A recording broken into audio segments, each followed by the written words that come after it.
Of the KLA who refused to give up their weapons. Well, so far, the KLA have been very friendly towards the paratroopers who've arrived. They've greeted them by the roadside with handshakes and no aggression at all, but you wouldn't expect that from the KLA, really. They've been looking on NATO as allies, almost. The Serbs that NATO have come across have also been friendly. A few have handed in their weapons and surrendered, effectively, to NATO. Off the area. But the airport is the planned base for British troops who are now moving in that direction. The Yugoslav state-run news agency says the arrival of Russian peacekeepers in Kosovo has encouraged many Serbs to remain there. Yesterday, hundreds of Serb civilians were seen leaving the province as the Yugoslav army pulled out. There is a very long convoy of armored vehicles waiting to move into Kosovo. It has been like this all morning, beginning at first light when the advance guard of British troops went in, both by air and on the ground. But we understand that they did encounter one problem. We'll come back to that later, but we go now live to the daily Ministry of Defence briefing here in London, and Doug Henderson, the Junior Defence Minister, is now speaking. Itself in Kosovo. I'm joined this morning in London by Admiral Sir Ian Garnett, and in Skopje in Macedonia by General Richard Dennett, who is the commander of British forces. And both of them will provide a brief later on the technical details of what's been happening over the past 24 hours and some of the things we might see in the period ahead of us. I should like to start by dealing with the Russian involvement. A small number of Russian troops entered Pristina earlier today. The Russian Foreign Minister, Mr. Ivanov, said that this was a mistake, and this explanation has been accepted by NATO. Throughout this campaign, and indeed for quite some time before, we have worked closely with the Russians to achieve mutually desired goals. And now discussions are in hand to resolve command and control issues with the Russians, as indeed they are with all non-NATO contributors to Kforce. Can I say that the participation of Russian forces in the peace implementation force was welcome and remains welcome. I should now like to deal with NATO's own deployment. Yesterday, the forces will secure the area, which involves the establishment of a local headquarters. This is, of course, only the start. Over the next few days, plans are in place for the deployment of several thousand more Allied troops. The task of the peacekeeping forces will then be to lay... And the Gurkhas who are securing these ridges, securing this defile, this 6-mile deep defile up the road towards Pristina.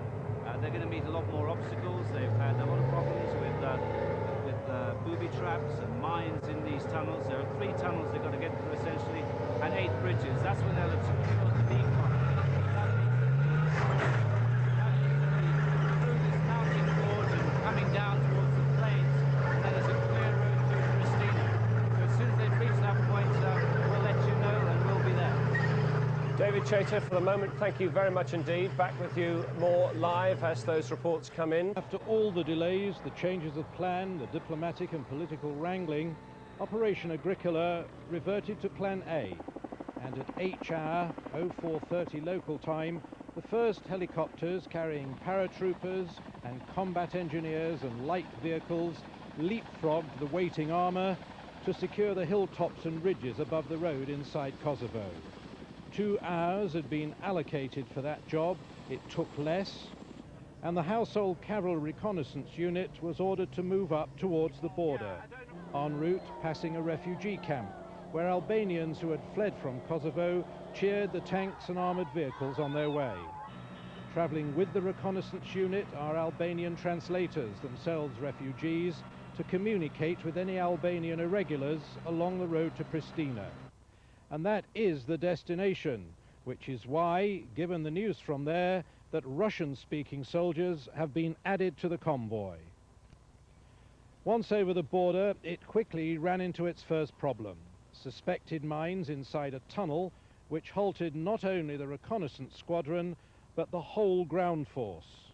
That tunnel was cleared, but now there's been an explosion in another tunnel up ahead. And so the armoured advance is once again halted and is now getting behind schedule. Keith Graves, Sky News, on the road to Pristina. Britain's elite Gurkha Rifle Regiment and paratroopers were the first soldiers to cross the border into Kosovo just after 4 o'clock British time.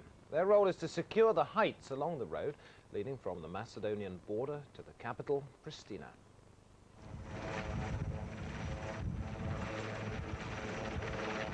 When the moment came after hours of anxious waiting, it was a scramble to get on board the waiting helicopter. For the experienced Gurkhas, it was a moment of relief. Everything they'd been training for would now be put into practice. The scenes from the gun window were reminiscent of earlier conflicts. An eagle eye watching the countryside, the first troops to see these villages since the Serbs pulled out.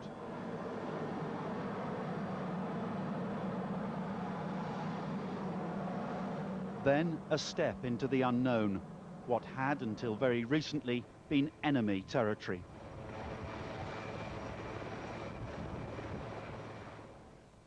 These Gurkhas will help clear the roads for the first armoured cars of the 4th Armoured Brigade.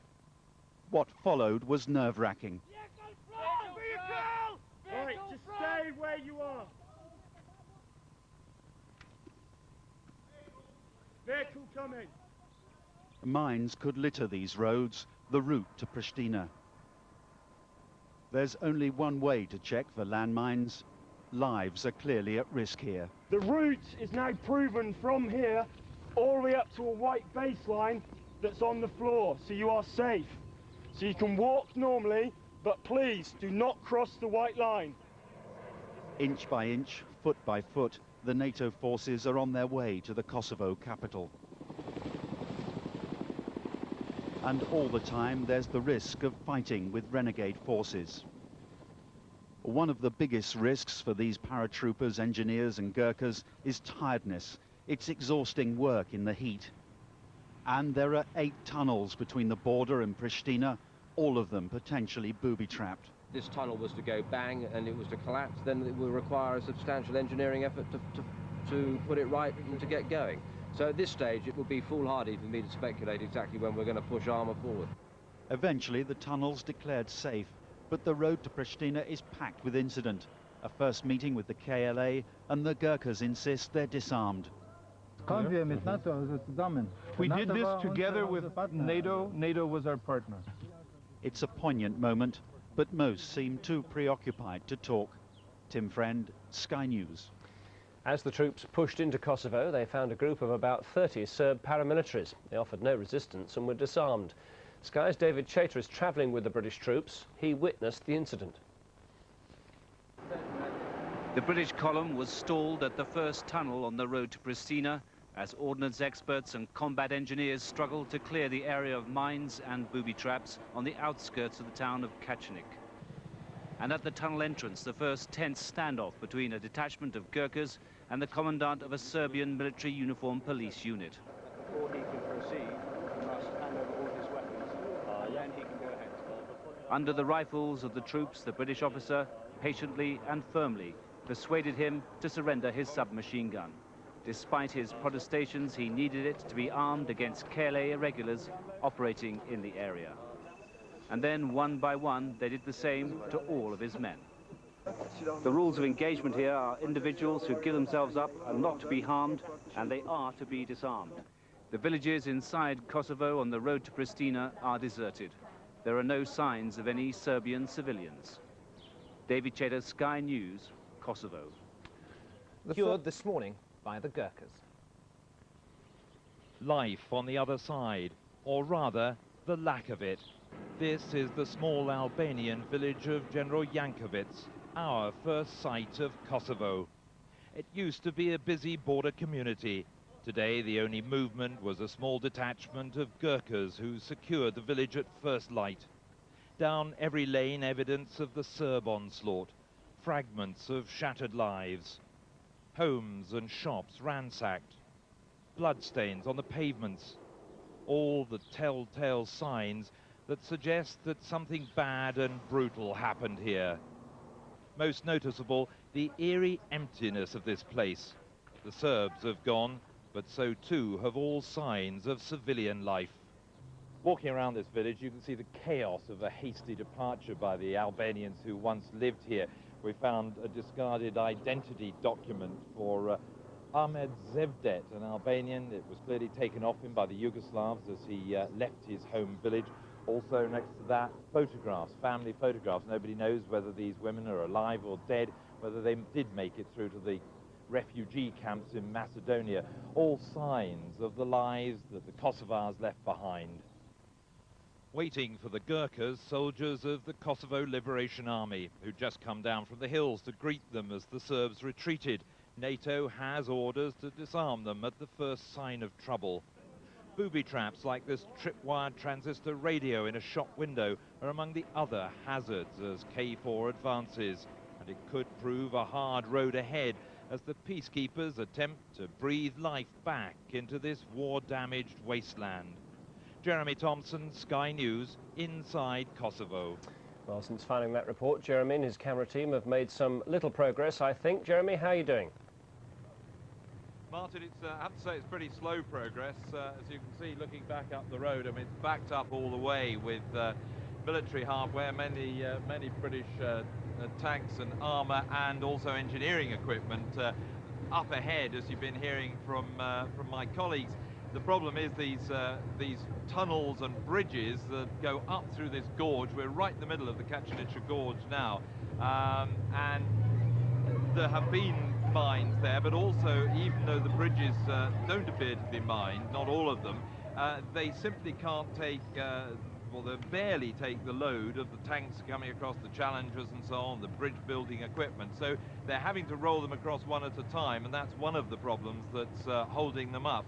We've left behind the village of General Jankovic, a few miles back there, so we are making some progress. If we can just look up into the hills here at the side, I was just talking to some of the Gurkhas as we made our way up the road, and they were saying that they had been scouting up in this, what they call jungle, and it pretty nearly is. It's thick afforestation up the sides of the hills. They say they had found bodies up there, and they seem to be suggesting that they were Serb bodies, of Serb military, perhaps killed in conflict with the KLA in the last few days.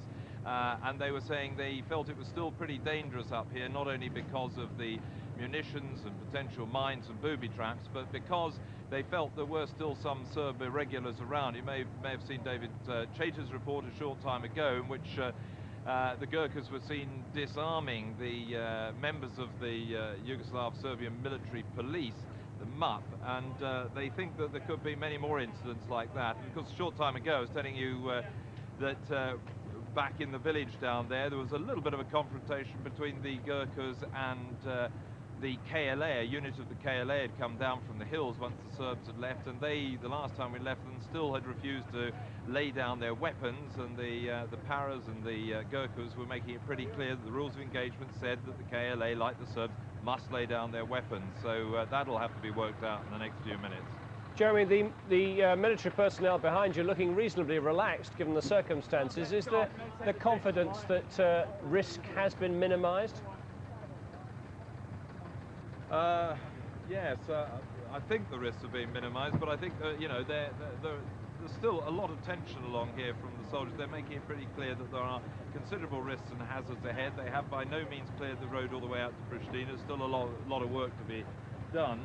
We're going to try moving on up the road now, so I think I'll hand you back for the moment, Martin, and catch up to you if we can make any progress further up the road. Jeremy Thompson, thank you very much indeed.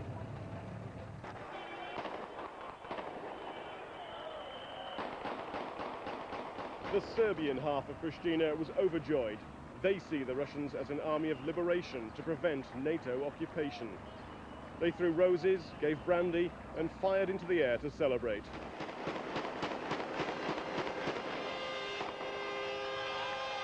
The tens of thousands of Pristina's Kosovar Albanians may be less happy if they stayed inside their homes. The Russian force may be small, but it's symbolic. Its entry into Kosovo designed to calm the fears of the Serb population.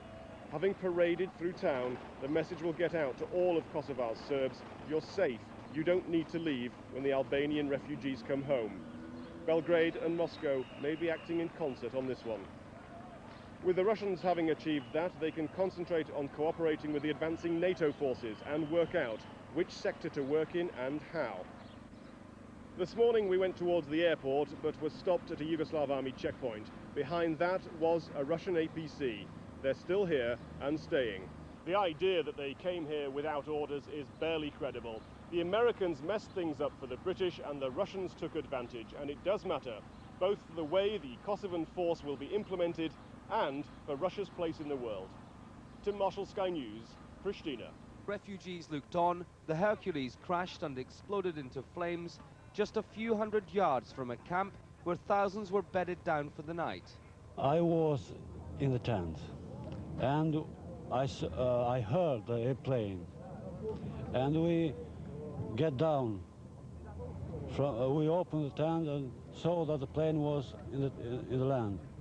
And after a time, it began to burn.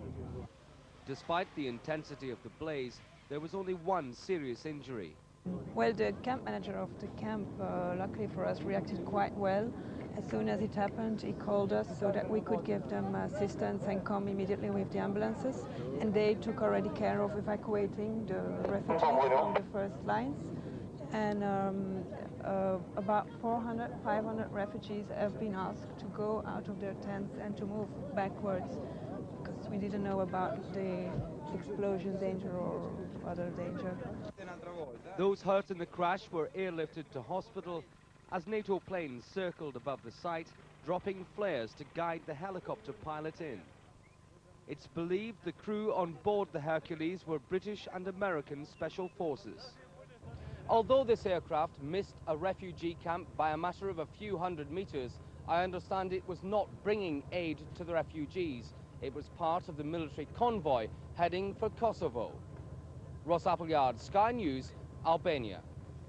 And we can go. We're standing overlooking the road between Kukës and Tirana, and we expect in the next hour or so 2,600 German troops to come up here. They'll be heading up towards the Marini border. They'll be coming down this winding road and coming over that bridge you can see behind me very, very shortly, we hope, and they'll be travelling up towards Kukës before lying up some few kilometres short of the border. We expect them to move into Kosovo, the first troops to go in from Albania sometime tomorrow or very early Monday morning. And meanwhile, the other non-military problem that Albania has been struggling with in recent weeks, that of the refugees, presumably word is getting round that in neighbouring Macedonia, NATO's on the move. Yes, but there is patience as well here. People have been waiting for so long, they're not immune to, they're well used to waiting and playing the waiting game. They're in no rush to go back to Kosovo because NATO has explained to them in graphic detail what they might find when they get there: burned out houses, booby traps and landmines. So they're quite prepared to wait a few weeks more. There will be the odd few families, perhaps people who have relatives who are staying out in the mountains of Kosovo and they don't know how they are. People who are desperate to get home, and so desperate they might be prepared to take a walk across the border over the hills. Worry, Andrew, the situation now with you is what? We can see Andrew. Andrew, can you hear us? Hello, yes, I can hear you now, Mark. Hi.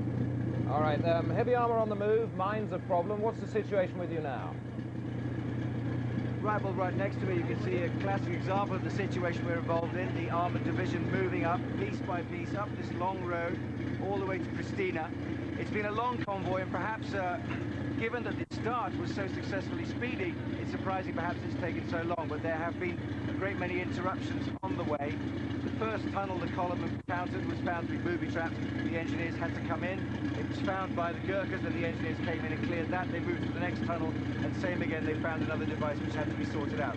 All this meant a delay of this column, and the column now stretches far back all the way to the border. We're about 6 kilometers in now, and also up ahead, I estimate, at least 4 or 5 miles ahead now, solid vehicles, led by the scimitar tanks of the household cavalry as the spearhead and reconnaissance vehicles of this line coming in, and then the heavier armour coming in as well. And interspersed with the heavier armour, we've been seeing medical armoured vehicles and infantry carrying warrior armoured vehicles, support Land Rovers, and heavy Challenger chassis moving vehicles from the Royal Engineers as well, all moving up. Around us in the hills, we're assured that we're now in safe ground. The armoured brigade that was dropped in this morning, the paratroopers, they're out there somewhere, and there are regular overflights of Apache and Lynx helicopters, making sure that the area around here is clear. Andrew, nobody likes to be kept waiting, particularly after so many months of just waiting to see what happens. They're now on the move, they've got to stop. If you've had a chance to talk to any of the troops, do you get the impression that they're jittery?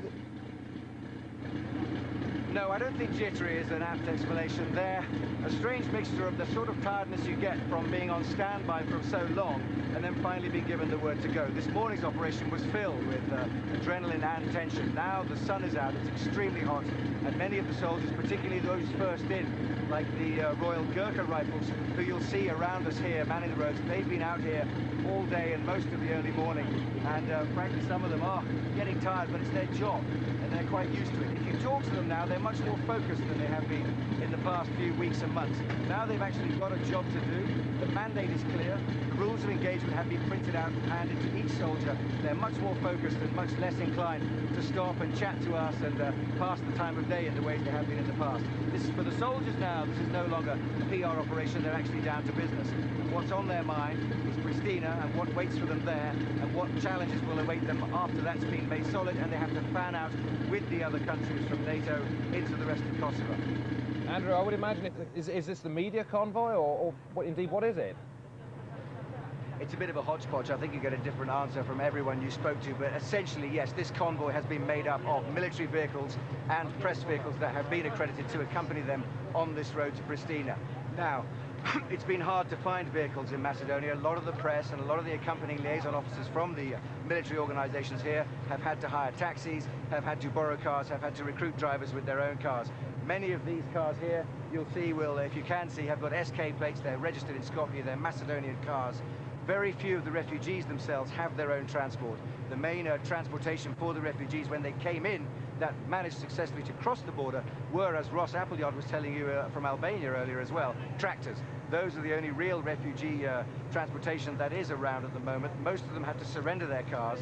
And I remember many weeks ago when we were looking across the border into the Serb-held territory, we could see miles of cars abandoned and being looted by Serb soldiers that they'd taken off the Kosovo refugees when they come back. I think it will be up to the UNHCR to decide just how they're going to transport these refugees back up this road when it's cleared by the military and when there's less traffic of this sort, and indeed how they will choose people and to who to come back and when to bring them back, depending on, of course, where their hometown is. But we will see for the rest of this day many different types of vehicles on this road, all different shapes and sizes, but all of them at the moment, I can say, are in some way connected with this spearhead convoy of NATO. You'll see a few more burning. It's not as bad as it was from the pullout of Sarajevo, but it is pretty nasty. It adds to the unpleasant atmosphere.